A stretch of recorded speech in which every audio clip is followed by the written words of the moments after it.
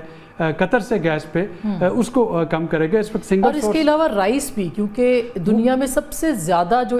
Rice import کرنے والا، چاول امپورٹ کرنے والا ملک ہے وہ ایران ہے، ظاہر ہے وہ تو، اور ہمارے ہاں $700 ملین کی ان کے ساتھ ہو رہی ہے، لیکن اس کو بڑھایا جا سکتا ہے، یقیناً بڑھایا جا سکتا ہے۔ میکسیمم کتنا اس کو ایکسٹینڈ کیا جا سکتا ہے؟ اس میں جو ایشو آیا تھا اگر آپ کو آج سے کوئی ایک دہائی پہلے، وہ پاکستان کے رائس میں کچھ پیسٹیسائڈ اور کچھ ایفلاٹاکسن جو تھا اس کی کنٹامینیشن تھی. جیسا کہ میں نے کہا کہ اس وقت ایشو یہ نہیں کہ آپ کے جو امپورٹر انکلوڈنگ ایران وہ آپ سے کیا امپورٹ کر سکتے ہیں, ایشو یہ ہے کہ ہم اپنا ہاؤسنگ آرڈر کیسے کر سکتے ہیں, اور ہماری کنسائنمنٹس جو بھی ہیں ان میں ایکسپورٹر کے ساتھ جو شکایت آتی ہے پاکستانی ایکسپورٹر کے ساتھ ہمارے امپورٹر کو, یہ ہوتا ہے کہ آپ کی کنسائنمنٹ میں کنسسٹنسی نہیں ہوتی. آپ کی کچھ شپمنٹ بہت اچھی آتی ہیں, اس کے بعد اس میں کچھ نہ کوئی ایسی چیز ہو جاتی ہے جو کہ اس سٹینڈرڈ کو میٹ نہیں کرتی, اور وہاں پہ ہمارا سارا ایکسپورٹ ٹارگٹ ہٹ ہوتا ہے. ٹھیک, تو یقیناً اگر ابھی تو ڈاکٹر صاحب میں بریک لیتی ہوں, لیکن بریک کے بعد یہ بھی ہم ڈسکس کریں گے کہ $10 ارب پاکستان نے ایران کے ساتھ حال ہی میں یہ کہا تھا کہ ہم ٹریڈ کریں گے ایک دوسرے کے ساتھ, وہ کیسے ہوگی, پاکستان ایکسپورٹ کیا کرے گا, وہاں سے امپورٹ کیا ہونا ہے, پاکستان کے معاشی حالات کتنے بدل سکتے ہیں, پاکستان کی بارڈر مینجمنٹ کی کتنی ضرورت ہے جہاں پہ ابھی تک ریڈ ٹیپزم بہت زیادہ ہے, بیوروکریٹک ایٹیٹیوڈ اور ریڈ ٹیپزم جو ہے اس کو روک رہا ہے, اس کے اوپر بھی ہم بات کریں گے, اور ساتھ ہی ساتھ دفاعی ضروریات کے اوپر بھی اور سفارتی ضروریات پہ بھی بریک کے بعد ہمارے ساتھ رہیے گا.